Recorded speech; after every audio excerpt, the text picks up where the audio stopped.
Hello दोस्तों, कैसे आप सब। चैनल पे नए तो चैनल को सब्सक्राइब करें और वीडियो को लाइक करें। तो चले वीडियो को शुरू करते हैं। एपिसोड के शुरुआत में हम तीनों कल्टिवेटर्स को देखते हैं जो बहुत ही ज्यादा थंडर एनर्जी के बीच गिर चुके हैं। ये देखकर तीनों कल्टिवेटर्स बहुत ही ज्यादा घबरा जाते हैं। तभी वो बोलता है, जहाँ तक मुझे पता है इस चीज को 9 दिन के अंदर तोड़ना होगा। साथ ही 5 एम्पर के थंडर को 5 एम्पर की बॉडी में शांत करना बहुत ही ज्यादा मुश्किल होता है। इसके अलावा एक और बात है जो ये है कि दूसरे एरिया में थंडर को ट्रिगर्स करना भी बहुत ही ज्यादा मुश्किल होने वाला है, क्योंकि इस चीज को करने में इसे कल्टिवेटर्स को काफी ज्यादा प्रॉब्लम होने वाला है।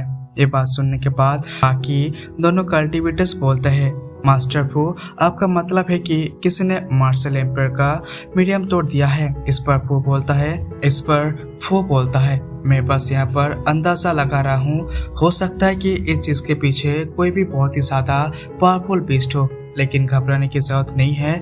इसी तरह की पावर को हम इसे नॉर्मल कल्टिवेटर्स के देखने लायक होते हैं, इसलिए इतनी जल्दी हो सके मैं यहाँ से निकल जाना चाहिए। और ये बोलकर वो वहाँ से चला जाता है।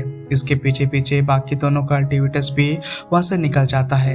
इन तीनों कल्टिवेटर्स का स्पीड बहुत ही ज्यादा होती है, लेकिन ये सीन यहाँ पर कट हो जाता है। फिर हम यहाँ पर मिया पैलेस की एक लेडी को देखते हैं जो बहुत ही ज्यादा गुस्से में है, क्योंकि वो नक्शा को ढूंढने के बाद बावजूद भी अभी नहीं पाता। इस चीज की वजह से वो अपनी पावर को यूज करके आपस में सारे जादू को डिस्ट्रॉय करने लगता है।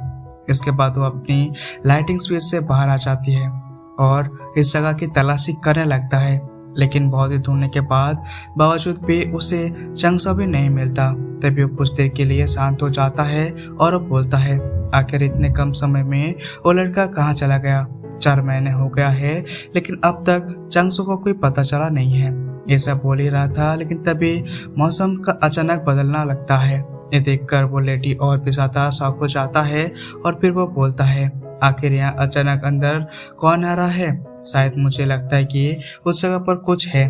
और वो ये बोलकर आगे बढ़ने वाला होता है, लेकिन तभी उससे नजर तीनों कल्टिवेटर्स पर पड़ता है जो तेजी के उसी तरफ से आ रहा होता है। इस वजह से वो लेडी अपनी पावर एक्टिवेट करके इनके सामने आ जाता है। देखकर तीनों कल्टिवेटर थोड़ा सा शॉक हो जाता है। उसके बाद वो लोगों से वो लेडी को ग्रीट करता है, क्योंकि उन्हें पता है कि वो पिया में एक पैलेस के बिलोंग करती है। उस लेडी का नाम जंगजोंग चंग होता है। फिर वो मिस सुजू से बात करने लगता है। इस पर मिस सू बोलता है, क्या तुम लोगों ने यहाँ से किसी मार्क्स बने हुए लड़के को देखा है।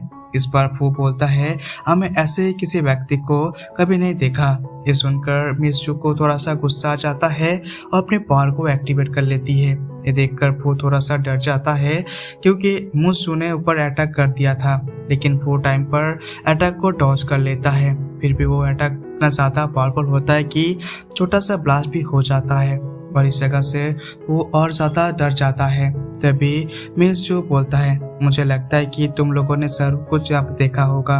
अगर तुमने मुझे ऐसे भी कुछ नहीं बताया तो मैं तुमको नहीं बच पाओगे।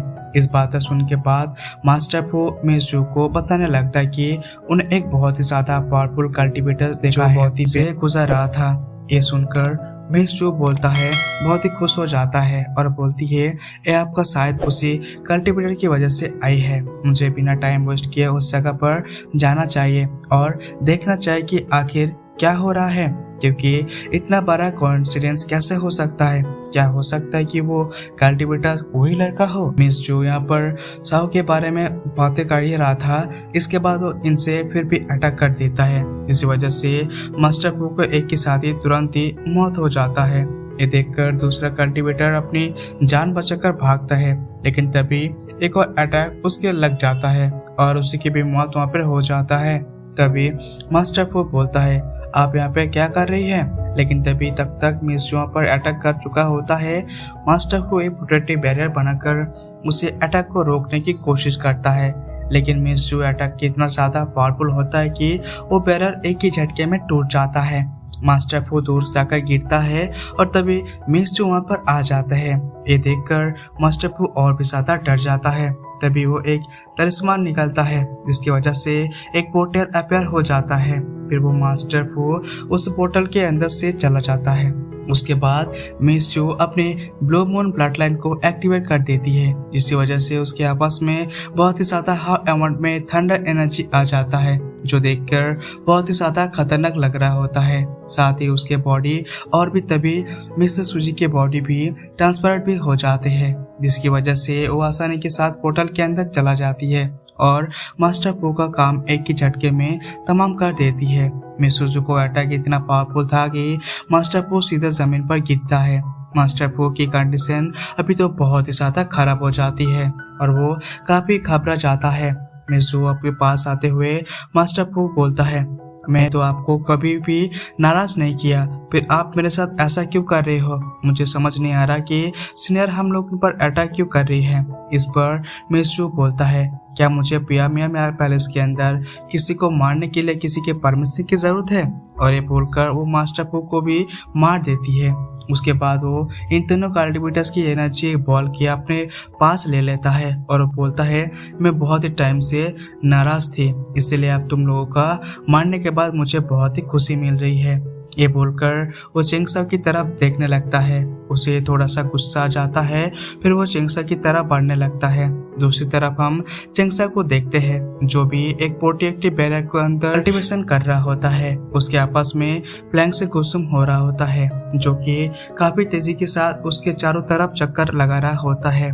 चिंगसा के ऊपर थंडर की हाई एनर्जी गिर रहा होता है, जिसकी वजह से उसकी कंडीशन काफी ज्यादा खराब हो जाता है। चिंगसा अपनी बॉडी के संभाल नहीं पा रहा था, लेकिन वो भी फिर भी मन में के लिए तैयार नहीं था, जिसे किसी भी हालत में ब्रेक थ्रू करना था, चाहे उसके लिए कुछ भी क्यों न कर पड़े। तभी चिंगसा अपनी थंडर ब्लड लाइन की पावर को एक्टिवेट कर देता है और अपनी बॉडी के आपस में जितने भी थंडर एनर्जी होता है उन सभी को एब्जॉर्ब कर लेता है, जिसकी वजह से बॉडी से बहुत ही टेरिफाइंग एनर्जी निकलने लगता है। फाइनली चिंगसा अपने आंखों खोलता है और अपने बड़े हुए पावर को देखकर खुश हो जाता है और बोलता है, ये थंडर तो बहुत ही ज्यादा स्ट्रॉन्ग है। ये बोलकर चिंगसा दोबारा थंडर का सामना करने के लिए तैयार हो जाता है, क्योंकि एक और ज्यादा पावरफुल थंडर उसे ऊपर गिरने वाला था। चिंगसा तेजी के साथ अपने आपस की सारी थंडर एनर्जी को एब्सॉर्ब करने लगता है। एब्सॉर्ब करने के बाद वो बोलता है, क्या तुम यहाँ पे याद है पिछली बार इसे थंडर की वजह से श्याओ और श्याओ के नष्ट हो गया था। अब मुझे देखने के ही इस बार क्या होता है। इसके बाद इसका यूज करने के बाद मुझे पता चला कि ये चीज काम करता है या फिर नहीं। फिर चिंगसाओ अपने साथ ही जितने भी कैदे होते हैं उन सबको निकाल लेता है और लेकर थंडर के सामने करते हैं और कुछ कीड़े थंडर एनर्जी एब्सॉर्ब कर लेता है। लेकिन ये देखकर चिंगसाओ की खुशी से झूम उठता है और बोलता है, इन लोगों ने यहाँ पर असली वरदान शुरू हो चुका है, इसलिए मुझे बिना टाइम वेस्ट कर दिए डेमन किंग के बाहर निकल कर लेना चाहिए। और ये बोलकर ये डेमन किंग फर्नेस को समन कर लेता है। फिर चिंगसाओ बोलता है, डेमन किंग अब तुम्हारी बारी है। ये सुनकर डेमन किंग फर्नेस से बाहर निकलकर आता है, लेकिन थंडर की एनर्जी इतना ज़्यादा होता है कि डेमन किंग को बहुत ही ज़्यादा झटका लगता है और वो उन सारे एनर्जी को ऐसा करने के लिए आगे बढ़ता है। और इसी के साथ ही हमारा एपिसोड यहाँ पे खत्म हो जाता है। चैनल पर नए तो चैनल को सब्सक्राइब करके बेल आइकन को प्रेस करें और वीडियो को लाइक करें। तो चले मिलते हैं अगले वीडियो पे।